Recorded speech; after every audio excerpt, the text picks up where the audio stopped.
Bienvenida, soy Marian Seda y esto es Cuidar sin apagarte, el podcast para la que siempre está para todos y está aprendiendo a estar bien para sí misma, porque yo también fui la que siempre estaba para todos. Estás comenzando a servir la cena. Te volteas hacia la sala y dices, mami, ya está lista la comida. Sin embargo, no se oye nada, no se escucha nada. Y lo repites, esta vez un poco más fuerte. Y entonces, un segundito más tarde de lo habitual, ella gira la cabeza hacia ti. Solamente fue un momento nada más, pero para ti, ese momento se sintió eterno. Ese segundo extra simplemente fue algo nuevo, algo que no estaba ahí la semana pasada. Y de momento una parte de ti, esa que registra todo sin que se lo pidas, lo nota y piensa, algo nuevo volvió a cambiar. Hay algo distinto.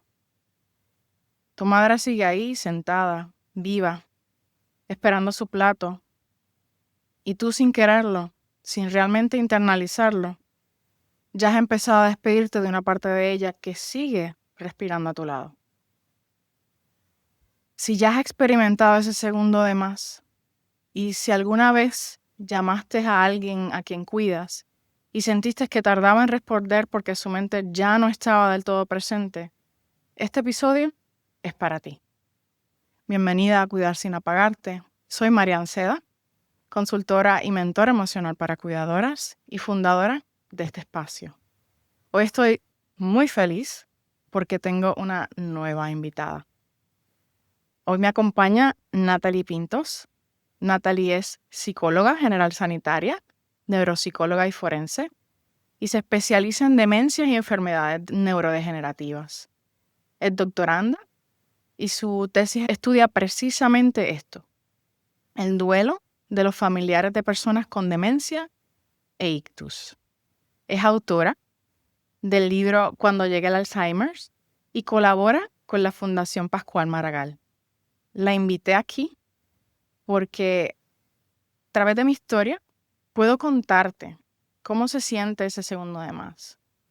Sin embargo, Natalie puede explicarte qué ocurre realmente en el cerebro de la persona que amas y por qué casi nadie reconoce ese duelo. Antes de empezar, quiero comentar algo rápido. Si ya leíste el blog del 17 de junio de Cuidar sin apagarte en Substack, sabes que ahí compartí mi propia versión de este duelo en primera persona. Y si no lo has leído, te invito a leerlo. Te lo voy a dejar en el enlace en la descripción. Pero hoy es diferente. Hoy vamos a hablar de la parte clínica, de lo que ocurre detrás de esas escenas que todas reconocemos. Natalie, bienvenida. Muchísimas gracias. Es un placer inmenso estar aquí y escucharte. Me ha encantado esa introducción. Creo que nos lleva, ¿no?, a justamente esos momentos de que ahora hablaremos, ¿no?, que tan necesario es poder entender y poder comprender. Así que gracias por invitarme y para mí es un honor inmenso poder compartir ese espacio contigo y con todas las personas que están escuchando el podcast. Gracias, Natalie. Yo estoy súper contenta de estar aquí y cada vez me siento mejor y me siento un poco más de alivio cada vez que encuentro un profesional de la salud que se abre a compartir todas estas experiencias, a darnos más información, a educarnos, ¿verdad? Y compartir tus propias experiencias, porque todo viene de una experiencia. Algo hay detrás antes de llegar aquí. Así que, para continuar, ¿verdad? Quiero preguntarte, ¿qué te llevó a especializarte en demencias? ¿Hay algo personal detrás de esa elección? Sí, efectivamente, hay una experiencia personal. Yo misma cuidé de mi bisabuela. Para mí, ella fue mi madre debido a, bueno, mi madre me abandonó cuando yo tenía 4 días, mi abuela trabajaba, por lo cual mi bisabuela fue la persona que me cuidó y me maternó. Ella fue la persona que tuvo una demencia vascular que venía a raíz de un ictus y la cuidé durante, de hecho, el momento del ictus que lo tuvo conmigo, y durante el proceso de la demencia vascular.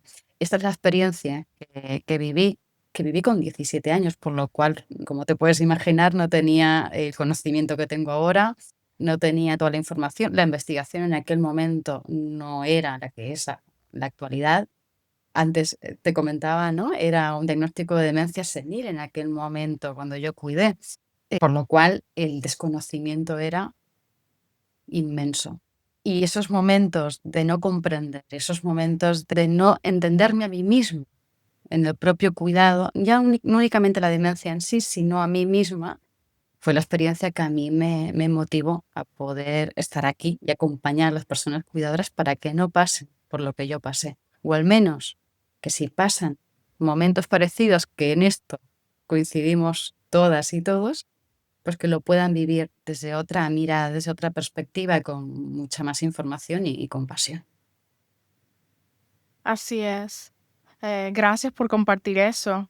Y, y sí, ciertamente me interesó mucho tu historia, porque también hoy en día se piensa mucho que el cuidar es mayormente dedicado, sí, como madre, claro, porque somos cuidadoras cuando tenemos hijos, cuando cuidamos a nuestros padres, pero en la mayoría de los casos lo más que veo es personas que piensan que un cuidador es aquella persona que suele cuidar más a sus padres porque ya están mayores y demás. Sin embargo, a ti te tocó vivirlo desde muy temprano, desde muy joven, ya a los 17 años tú te convertiste en una cuidadora. Y hay personas que desde mucho antes, porque hay personas, niños, que tienen que hacerse cargo de sus padres. Y ya eso es un tema que abarca bastante, ¿verdad? No quiero salirme de eso, pero es importante llevar esta información porque muchos pensamos o tenemos esta creencia de que un cuidador es aquel que mayormente sí cuida a sus padres o cuida a un hijo con alguna enfermedad o demás, pero también hay niños cuidando a adultos, que es un Sí, tema también muy interesante. sí, yo creo que aquí es necesario hacer un matiz importante. Y es que cuando, también por lo que yo viví y por lo que veo en las personas que acompaño y por lo que veo en la sociedad también, ¿vale? Cuando una persona cuida, en este caso hablamos de personas jóvenes, normalmente, no digo que siempre, pero normalmente hay un patrón anterior en el cual ya han estado cuidando. Es un proceso que luego en perspectiva se mira y te das cuenta de que, sí, de acuerdo, han cuidado con 19, 20 años, pero hasta esa edad, ¿cuál era el rol que tenían dentro del sistema familiar? Y te das cuenta de que también han estado cuidando desde, evidentemente en otro contexto, sin una demencia, pero han estado cuidando. Y ese rol que, bueno, que está presente en muchos sistemas familiares, a nivel mundial, ya no hablo de una cultura en concreto, ¿no? Bueno, pues yo creo que puede dar bastante explicación a muchos roles de personas cuidadoras de familiares con demencia.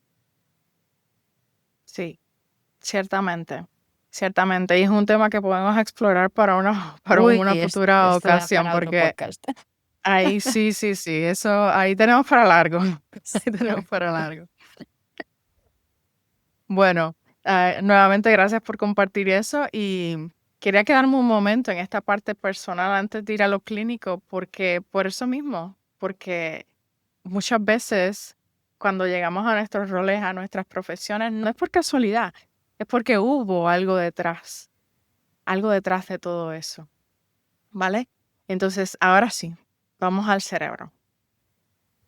Natalie, ¿qué es lo que está pasando realmente desde la neuropsicología cuando alguien empieza a desaparecer sin haberse ido todavía? ¿Qué es lo que está pasando en esa persona?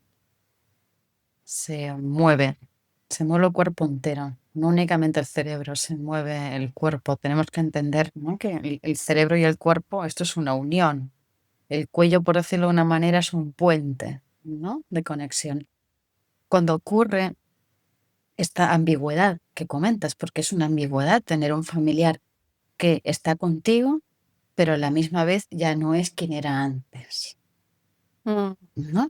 Hay una presencia física, pero una ausencia psicológica en esa identidad de tu familiar. Claro, todo esto lo que hace a nivel cerebral, claro, choca y rompe todos los esquemas de aquello que habíamos considerado, pues lo que teníamos en nuestro sistema familiar, en nuestro entorno, ¿no? Rompe todos esos constructos, el significado y hasta incluso también el sentido que tú le dabas a tu vida desde la relación con tu familiar, sea una madre, un padre, un hermano, un tío, pareja, ¿vale? Sea la relación, que el parentesco al final no es lo más importante, lo que importa es el vínculo, lo que significa esa persona para ti. Claro, por lo cual se rompen los esquemas. Se Mm, rompe, ¿no? Todo eso que a ti en gran parte también te sostenía en tu vida. Por eso, luego entraremos, ¿no? Por eso hablamos, cuando hablamos de duelo y de pérdidas en los procesos de cuidado de una persona con demencia, hablamos de que es buscar el sentido de una vida cuando el sentido anterior ha cambiado. Claro, y hay una parte desde la neuropsicología que lo entendemos, que es el hecho de que vamos, esas resistencias que se dan muchas veces a nivel cerebral es porque vamos buscando otra vez el sentido que existía antes, cuando en realidad desde la razón sabemos que ya no está. Pero hay una parte también que dictamina el corazón que sí que lo busca, ¿no? Ya entraremos en la parte más emocional, ¿no? Esta orientación a la pérdida. Pero a nivel cerebral, claro, tenemos que entender que todo eso que considerábamos lo establecido, pues va cayendo, ¿no? Cuando todo se desmorona, ¿no? Se desmorona todo eso, esa definición que teníamos de la vida compartida con la persona. Y eso es un sufrimiento en realidad. El dolor es físico, pero el sufrimiento es muy emocional. así es, así es. Y eso explica mucho de lo que sentimos y que se nos hace difícil nombrar porque no sabemos qué es lo que está ocurriendo. Y aquí, pues igual quiero poner sobre la mesa, sobre todo para las personas que nos escuchan. Y es que desde la sociedad, a nosotras no nos enseñaron a darnos ese permiso para estar de luto por alguien que sigue con vida, ¿vale? Nos dicen, pues, ay, no hables así. ¿Cómo vas a hablar de esa persona si él está ahí todavía? Pero es que la realidad es que está su presencia, como bien lo mencionas, pero su mente ya no está, ya está en otro lugar. Y traerlos nuevamente a donde nos encontramos nosotros, no hay control, no es algo que podemos decir como poner una varita y decir, ah, aquí está. No, desafortunadamente así no funciona y es una frase pues que se nos presenta mucho, se nos dice mucho en la sociedad. De tu experiencia, Natalie, ¿por qué crees que este duelo no se valida? O ni en la familia y a veces en el propio sistema médico se nombra. ¿Por qué crees que pasa esto? Bueno, yo creo que hay varios aspectos aquí a mencionar. Una es que la sociedad es lo que comenta un gran compañero psicólogo, es tanatofóbica, ¿no? Vivimos de espalda al duelo, vivimos de espalda, ¿no? Una sociedad que va de espaldas a lo que son las pérdidas. Por lo cual, si esto, ahora entraremos en la parte de demencias, pero si ya partimos de la base de que cuando alguien fallece, ya estas frases de ya lo superarás, ya estarás mejor, ¿no? Hay un plazo, hay un tiempo, parece ser, ¿no? Para sentir y para acomodar ese luto, pues imagínate si eso pasa con un duelo evidente por fallecimiento. En los casos de demencia estamos hablando de unas ambigüedades. Por lo cual, si ya un duelo por fallecimiento cuesta a nivel social, claro, en este caso, cuando la persona sigue estando viva, pues cuesta aún más a nivel social. Por un lado, yo creo que es eso, ¿no? Esa sociedad tanatofóbica que evidentemente no ayuda en estos procesos. Tenemos que abrirnos a los procesos de duelo, que el duelo al final es un amigo que viene a ayudarnos, no es ningún enemigo. Eso hace falta también tenerlo en cuenta. Pero también en estos casos hablamos de pérdida ambigua, ¿vale? Esta Mm, ambigüedad no se ha hablado a nivel social. No, tampoco creo que también hay un aspecto importante que es que se ha de alguna manera machacado lo que son las emociones, lo que se conocen como emociones negativas, que no son negativas, son, en todo caso, pueden ser complejas y difíciles, pero negativas no lo son. Tristeza, miedo, rabia, ira, culpa, ¿vale? Todo este tipo de emociones. ¿Qué pasa? Si nosotros vivimos a espalda a estas emociones, evidentemente también vivimos a espalda a estos procesos de duelo en vida. Por lo cual, aquí, digamos, esta invalidación, esta no validación de estos procesos, en gran parte nace de aquí, ¿no? De vivir de espaldas al dolor. Pero por otro lado también, por la falta de información. Se ha hablado muy poco, de hecho, hace poco que se habla en estos términos del duelo en vida, cuando alguien sigue estando vivo, pero ya no es quien era antes. Por lo cual, yo creo que por un lado eso, y claro, todo esto al final lo que hace es que muchos familiares también digan: "Yo no quiero sentir esto todavía". El sistema nervioso en ese sentido envía señales por todo el cuerpo, el cerebro incluido, y dice: "Yo no puedo sostener ahora mismo tanto sufrimiento, no puedo con esto". Por lo cual lo que hago es me aparto. Que acaba, en realidad esto a la larga acaba siendo peor para el proceso del cuidado, ¿no? Por lo cual muchas personas lo que hacen es no validar el proceso de duelo de otros familiares o de otras personas porque no pueden sostener el suyo propio, porque siguen con esas barreras sociales. Porque también, y esto yo creo que lo hemos escuchado bastante, ¿no? Ah, pues tu familiar está muy bien, pues yo no creo que tenga Alzheimer, pues yo no creo que, pues a lo mejor el médico se equivocó, ¿no? Estas frases que duelen tanto. Y estas frases son las que justamente también invalidan el proceso de duelo. Es una manera de invalidar. Aunque no lo hagan queriendo hacer daño, sí que invalidan, ¿no? Es como minimizar la realidad y lo que está ocurriendo. Por lo cual, ¿de dónde nace toda esta invalidación de los procesos de duelo en enfermedades neurodegenerativas, en demencias? Pues en gran parte de lo que la sociedad tiene entendido lo que es un proceso de duelo. Y por otro lado, porque no pueden sostener tu dolor cuando tú lo explicas.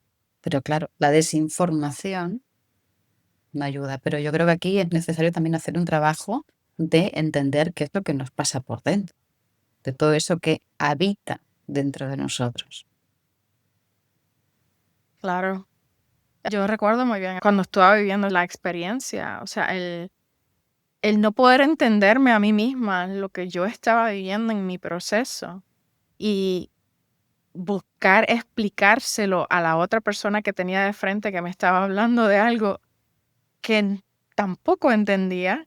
Era como que eso, y éramos dos personas totalmente incomprendidas porque ninguna de las dos realmente estábamos viviendo una realidad en la que nos podíamos comunicar, en la que podía haber una alineación porque yo no entendía y la otra persona estaba buscando también comprender. O sea que somos dos incomprendidas en una.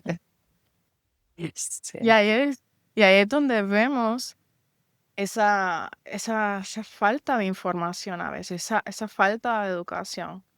Claro que tampoco podemos echar la culpa a otros porque no la hemos tenido, porque Para en aquel nada. momento es que ellos tampoco la conocían. Todo esto es algo que se ha ido estudiando a través de todos estos años y ahora, gracias a Dios, también a la tecnología, a toda la ciencia y todo lo que se ha ido descubriendo con el tiempo, en los estudios a nivel de cuerpo, de cerebro, de mente, de emociones, porque antes tú no escuchabas a nadie hablar de sus emociones. Eso era un No, tabú, tienes que no te estar podías contenta, expresar. siempre alegre, contenta, ya está. Ujú. Claro. Y entonces pero cuando te toca vivirlo en carne propia, este tipo de experiencias, claro, es que tú dices, pero ¿y qué es esto? Tú dices, ¿qué está pasando conmigo? Es que nos ¿Qué han está educado pasando con mi para, entorno? sí, claro, es que nos han educado para no sentir la tristeza, el miedo, bueno, la mítica frase, no tengas miedo o no llores. Claro, pero es que en realidad lo que ocurre, estas frases son tremendas para los procesos de Ujú. duelo. Invalidan muchísimo, bloquean y bloquean cualquier tipo de Sí. expresión. Si yo, por ejemplo, a mí me gusta poner el ejemplo, ¿no? Tú cuando vas y hablas con alguien y le dices, pues mira, estoy triste. Y te dicen, no, hombre, no, no estés triste si miras y empiezan, ¿no? Con todo lo que tienes y mira, porque tal. ¿no? Tienes que estar agradecido a la vida. No, no, sí, yo estoy agradecida, pero también siento tristeza y eso es válido y pasa. Claro, ¿qué pasa? Aquí Sí. se bloquea todo canal de expresión, ¿no? Un momento que tú quieres decir, mira, es que yo, pues mi madre, ahora es que el otro día quería hablar y me quería decir algo, no le salía la palabra, ¿no? Y me genera tristeza, yo se lo quiero explicar a alguien y me bloquea con el no estés triste, pues yo ya no expreso qué es aquello que tengo dentro de mí, ¿no? Y qué importante es dar tiempo y espacio a los demás. Pero aquí quiero hacer un matiz que creo que es importante, y es que muchas Ujú. veces cuando nosotros intentamos expresar aquello que sentimos, sean familiares, sean amigos, sea quien sea, lo que ocurre es que nuestro sentir, ¿vale? Aquella emoción, tristeza, miedo, rabia, lo que sea, a la otra persona le conecta con sus propios duelos que aún no están trabajados seguramente. Entonces, ¿qué Sí. pasa? Te invalidan muchas veces desde ahí, inconscientemente, ¿vale? Pero ocurre porque el dolor de una persona puede ser que conecte con el otro. Y también un pequeño, y ya, porque si no me enrollo y yo soy de las que Sí, habla sí. y luego, ¿vale? Pero creo que es importante que cada uno de nosotros entendamos que cuando se activa un proceso de duelo, como en estos casos de demencia, que por cierto, el duelo no es una cosa que podamos elegir, esto no se elige pasarlo, no, esto nace, habita dentro de nosotros y es nuestra responsabilidad habitarlo, ¿no? Y darle el lugar que corresponde. Pues muchas veces cuando se nos activa un proceso de duelo, nos conecta con duelos anteriores que tenemos que trabajar. Y creo que es Ujú. importante entender que hay veces que hace falta revisar nuestro historial de duelos de vida para ver dónde están y qué lugar ocupan y cómo nos pueden afectar o no en la actualidad. Sí. Sobre todo cuando eliges como cuidador o cuidadora, cuando estás en ese momento, porque creo que también todos como cuidadores pasamos por ahí, cuando elegimos cambiar, elegimos hacer las cosas distintas porque ya vemos, ya estamos en un punto en el que ya no se puede más. Y eso es, yo le llamo el breaking point, o sea, cuando llegas a ese breaking point en el que eh, ya tú sabes que algo tiene que cambiar porque si sigues por ese camino, es que lo que te espera, sabes que no es la mejor, no es lo mejor. Ahí, cuando nos abrimos a eso y miras hacia atrás, eliges también mirar hacia atrás y ver lo que te llevó hasta donde estás en este momento, te das cuenta que el duelo es algo que vivimos constantemente. Ah, sí, Lo sí. que pasa es que lo interpretamos de formas distintas porque lo vemos en diferentes aspectos, pero la realidad es que un duelo constantemente lo estamos viviendo en nuestro día a día. En las cosas quizás que son más simples, lo que pasa es que nos enfocamos en las más grandes, en las más complicadas. Bueno, hay una frase Ese ser maravillosa, humano. sí, hay una frase maravillosa del doctor Niemeyer que dice que todo cambio es una pérdida y toda pérdida es un cambio. Si no lo digo literal, que me perdone si me está escuchando. Pero, y es así. De hecho, la cito en mi libro, esta frase, que me parece maravillosa, dura también de digerir. Ujú. Y claro, si entendemos que todo cambio es una pérdida y toda pérdida es un cambio, es que nos pasamos toda la vida realmente viviendo procesos de pérdida, que son duelos. Y no tiene por qué ser algo negativo, no tiene por qué ser algo oscuro y horroroso, que va, no, no, no, no. Es algo maravilloso para poder también reconstruirnos en la vida. Pero referente a lo que comentabas antes, hay algo que dijo Jung, que creo que es maravilloso, es el quiero y no quiero, ¿no? Mm. El quiero y no quiero, que esto lo repetimos mucho, de hecho, en nuestra vida, en parte es un yo sé que tengo que dar un cambio, cuidarme en el proceso de cuidado de mi familiar, sé que tengo que cuidar de otra manera, sé y quiero realmente relacionarme, a lo mejor, pues no decirle, es que esto ya me lo has dicho, es que es la quinta vez que me lo repites, ¿no? Cuando preguntan constantemente, y tú dices, es que yo quiero cambiar esta manera de cuidar, pero hay otra parte que dice, no, no, es que yo no quiero. Porque si yo hago este cambio significa que acepto la pérdida de lo que ya nunca más podrá volver a ser. Claro, es el quiero y no quiero. Esta dualidad Esto que lo digo parece que sea muy fácil y esto es muy, muy complejo en la vida. Porque despedirte, en la introducción lo hablabas, ¿no? De esas despedidas. No sé si lo has dicho como despedidas o no, pero al menos es lo que me ha llegado, ¿no? Esas Sí, despedidas, esos microduelos que digo yo, ¿no? Em, claro, son muy complejos, duelen. sí, sí, y yo tengo que decir que la parte más difícil para mí cuando estuve con el cuidado de mi madre fue esa, fue el verla constantemente porque al tú ser el cuidador y estar 7/24 con ellos y conocer todos sus movimientos, porque llega un punto en que tú como cuidador ya aprendes a leerlos, porque es la forma en que tú los puedes atender mejor. Y cuando tú comienzas a ver que ya eso ya no está, cada día empieza a ir a menos, eso para mí se sintió como una gran pérdida. Porque fue el reconocer y aceptar que ya la persona que yo amo, que fue la que me engendró, la que me dio la vida, ya no estaba ahí. Y yo no había nada que yo pudiera hacer al respecto, simplemente aceptarlo tal y como era y buscar otras formas de ver formas de cómo yo podía llegar a ella y cómo podía seguirla comprendiéndola o entendiéndola dentro de la misma incomprensión, porque es que sigue siendo Sí, sí, un proceso de incomprensión total, sí, porque es sí. como los bebés, que cuando nacen, tú sabes que está llorando, pero no tienes claro por qué está llorando, si es que quiere comida, si es que quiere que lo cambien, literalmente esto es así. Sí, pero hay Ujú, algo que también creo que es importante mencionar, que es que aunque tú puedes leerles, ujú, no significa que alguien que pueda venir a cuidar desde fuera no pueda oh, leerle. claro. Hay veces Ujú, que como tú cuidando estás tan sobrecargada, esto a mí me pasó conmigo, me acuerdo que hubo un momento que decías que no como y no comía conmigo. Y venía una persona externa de la familia y comía.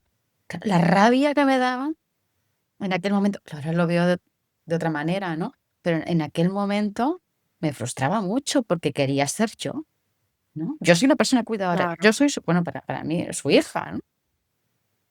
Claro, y la ambigüedad de pensar, ¿por qué conmigo no? Y con la otra persona, si no es de la familia. Luego te das cuenta de que hay patrones, ¿no? De que esa Ujú, otra persona tenía un rol masculino, que pues ella con el rol masculino dentro de la familia, pues tenía una relación distinta que con la parte femenina. Bueno, es que aquí entran muchos aspectos culturales, bueno, que todo esto lo hemos hablado antes, ¿no? sí, Pero sí. creo que es importante darle una vuelta y que hay personas externas que, que cuidan, personas cuidadoras profesionales, me refiero, o no profesionales, que puedan cuidar como tú. No digo igual que tú, me refiero como tú en el sentido de aquello que tu familiar necesita. Lo que pasa es que aquí parte del proceso de duelo también es desprendernos de ese ideal de que no solamente tú cuidarás bien. Ujú, Y que quien venga a cuidar no cuidará como tú quieres que cuides. Claro, es que es todo un tema. Derivar el cuidado es muy necesario, pero en muchos casos es muy doloroso también. claro, es que también nos ponemos unas expectativas a veces muy altas, unas varas muy altas, porque queremos cubrir unos zapatos que no son nuestros. Sí, sí. La talla no es la misma.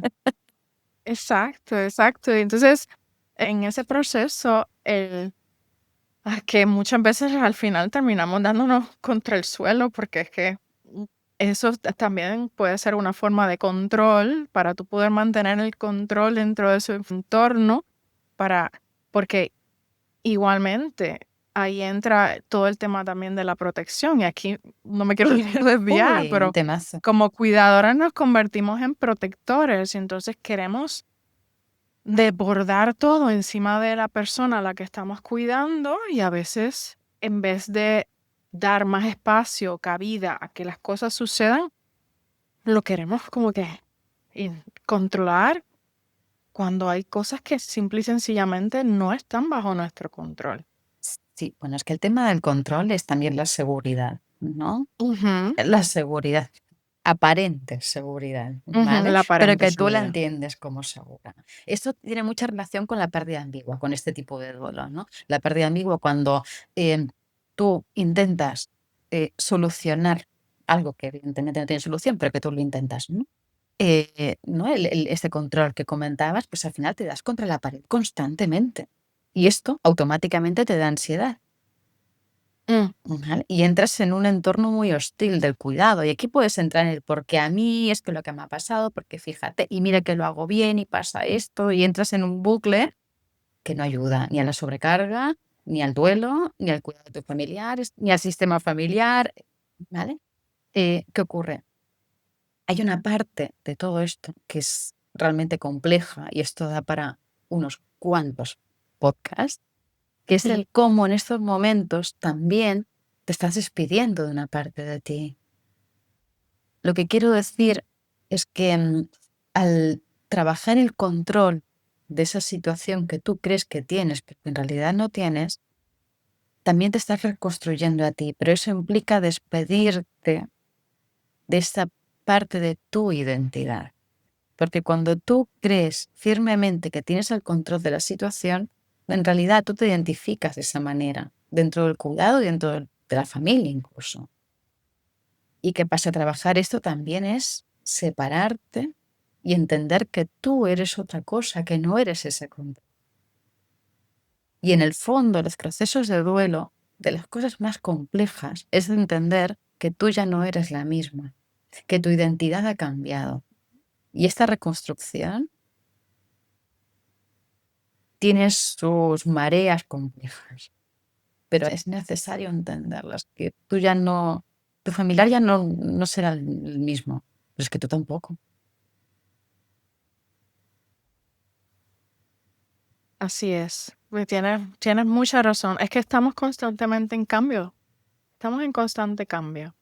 Y en la medida que nos resistamos a ese cambio, más difícil es para nosotros. Y más entonces porque está el control, ese control ahí. Ese ambiente que no queremos que cambie porque es el que nos mantiene seguros o nos puede mantener igual en nuestra zona de confort, pero nos limita. En cierto modo te limita y no te permite ver más allá.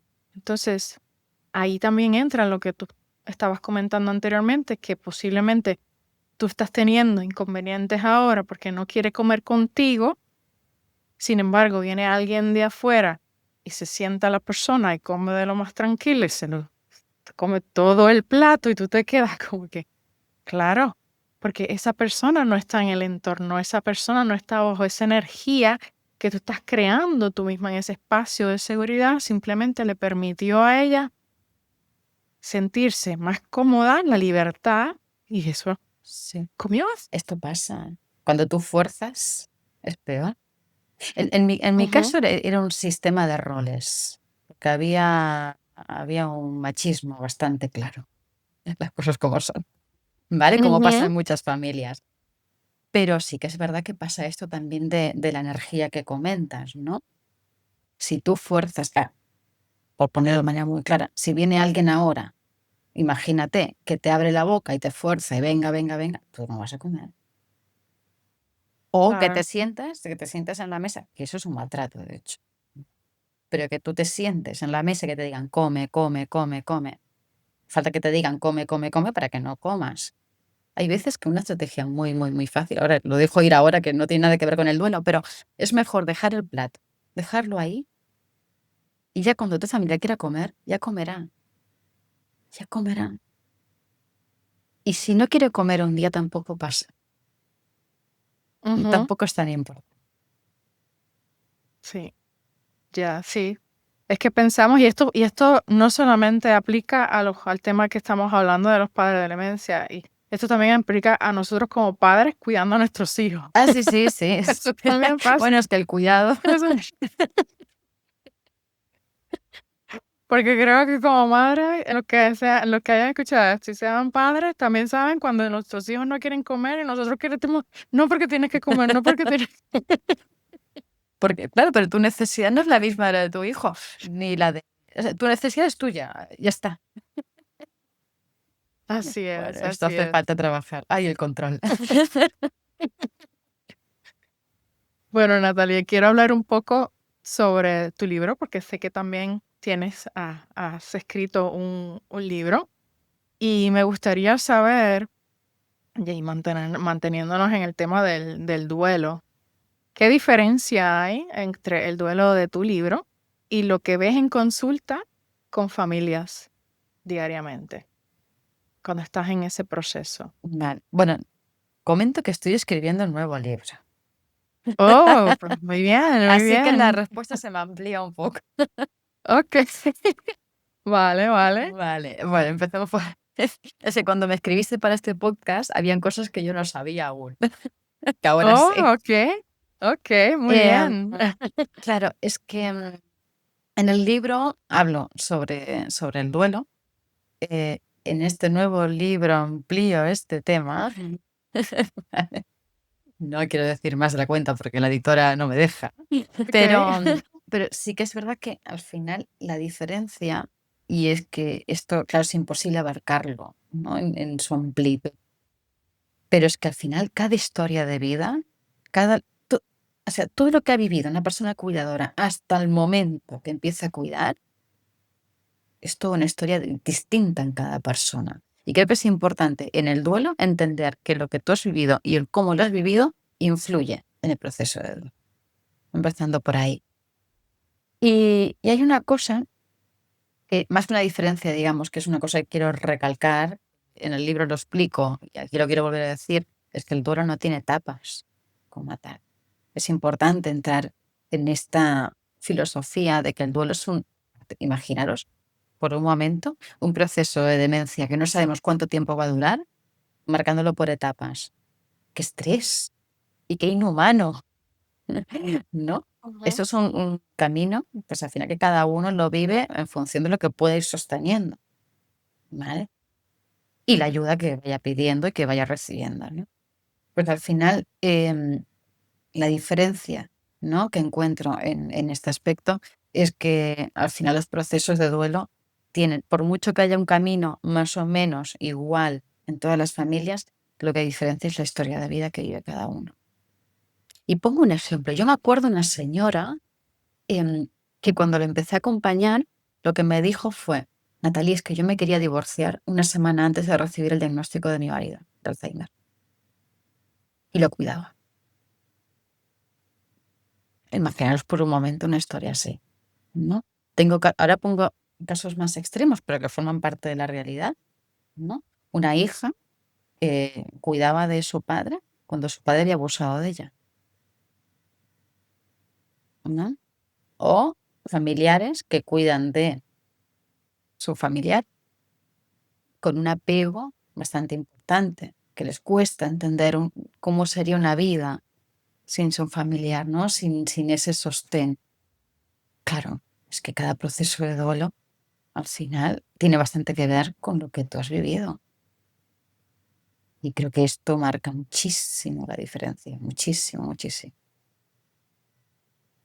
Todos vivimos duelos distintos, porque por más que podam- podamos poner un ejemplo en el que ambas personas hayan vivido exactamente lo mismo, la misma historia, sin embargo, cada cual lo va a percibir y lo va a sentir de una manera completamente distinta, posiblemente opuesta, porque somos humanos, todos somos únicos.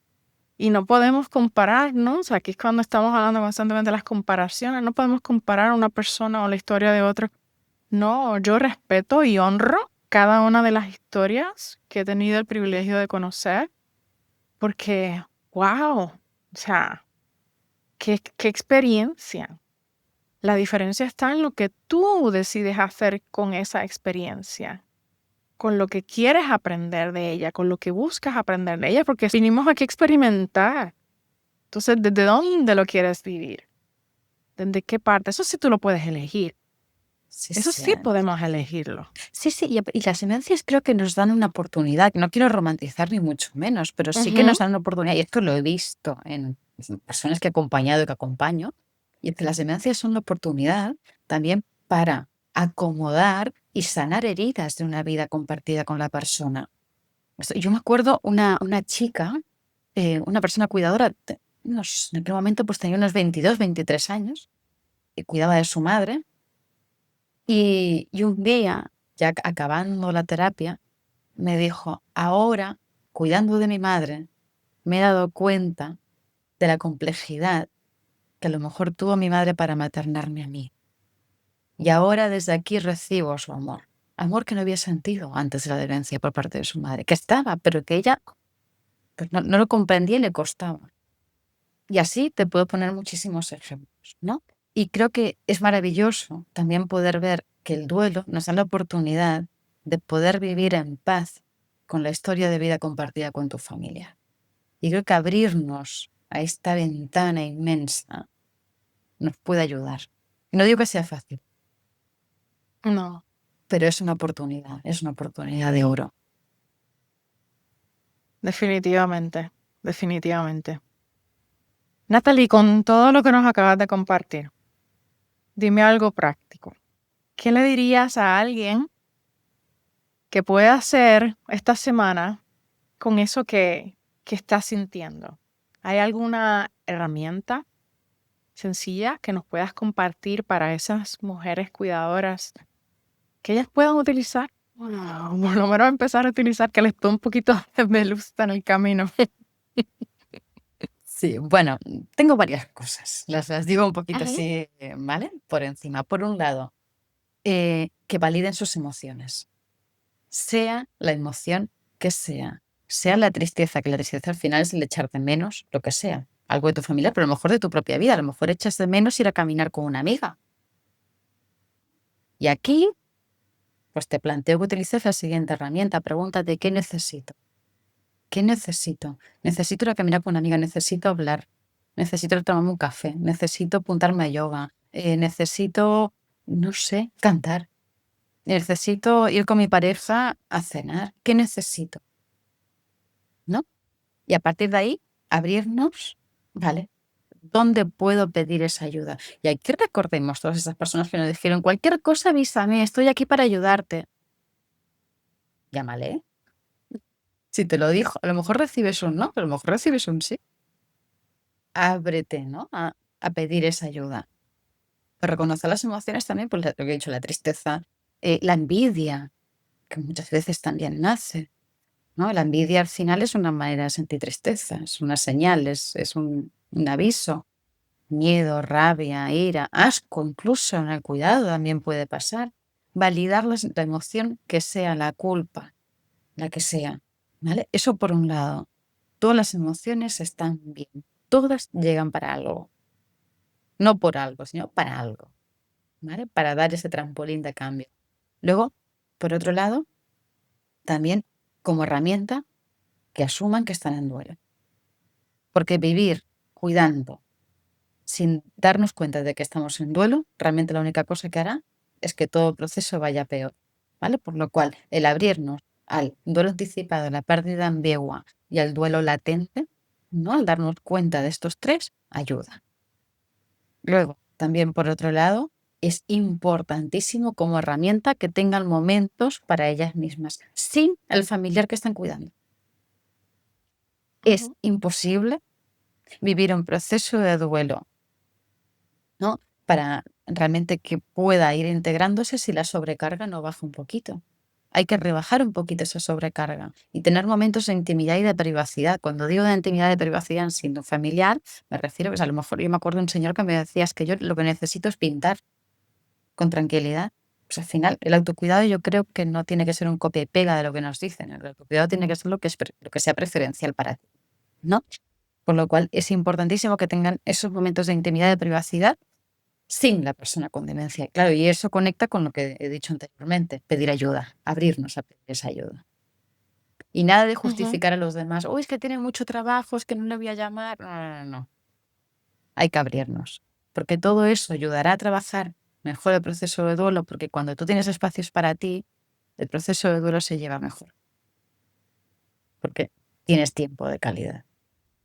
Y yo creo que aquí que si pueden coger una hojita y un bolígrafo y pueden apuntar qué es lo que echo de menos y hacer 2 columnas. Por un lado, qué es lo que echo de menos de mi familiar y qué es lo que echo de menos de mí misma. Y que hagan una lista Ujú, como la compra del súper, que vas apuntando y a ver qué ujú. pasa. Y con todo eso, a ver qué nace por dentro. Eso es una reconstrucción también, es darnos cuenta. Es importante mirar hacia adentro, porque ahí es que está todo, ahí están todas nuestras respuestas. A mí, Nos enseñaron a buscarlas afuera, pero la realidad es que todo está adentro. hay Ujú, una persona maravillosa que acompaño, hace muy poquito en terapia me dijo: "Natalie, es que", bueno, me lo leyó, era una carta, me dijo: "Todo lo que busco ya está dentro de mí". Y creo que es que es ujú. así, no cabe ninguna duda. Es permitirnos, darnos el permiso de buscar dentro de nosotros. Y sin tener miedo, porque a veces tenemos miedo a nosotros mismos mirar, a ver qué hay ahí, pero la realidad es que cuando realmente nos abrimos a mirar, lo que hay son cosas hermosas. Simplemente ahí es que nos encontramos a nosotros. Sí. Bueno, y si hay miedo, hacerlo con Ujú, miedo ujú. también. Claro. ¿Cuántos pasos hemos dado en la vida con miedo? Muchísimos. Pues Natalie, lo que nos compartiste hoy, el nombre, el permiso, la ciencia detrás de todo esto, de lo que muchas de nosotras vivimos en silencio, es exactamente lo que este espacio necesita.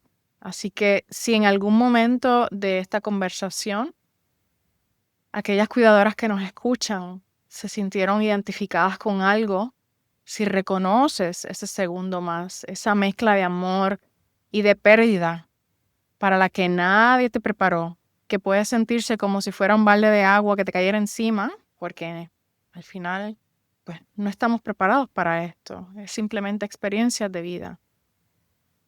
Desde este punto quiero invitarte a algo. Preparé una masterclass gratuita titulada La culpa silenciosa de las cuidadoras. En esta masterclass seguimos profundizando este tema, el duelo y la culpa que aparecen incluso cuando haces todo lo posible. Y puedes encontrarla en mi página web, en cuidarsinapagarte.com/la culpa silenciosa de las cuidadoras. Natalie, gracias por tu tiempo y por tu claridad. ¿Dónde te pueden encontrar las personas que quieran seguir aprendiendo de ti?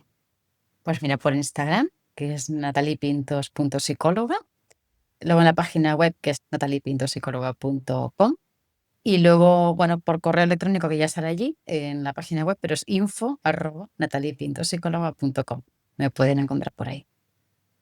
¿Y dónde pueden conseguir tu libro? Pues mira, en España, lo pueden conseguir en la Casa del Libro, está con la Alianza Editoriales de Grupo Planeta. Pueden conseguir en la Casa del Libro, en tiendas AFNAC, Corte Inglés o cualquier librería de confianza, lo pueden pedir. Si no lo tienen, lo pueden pedir.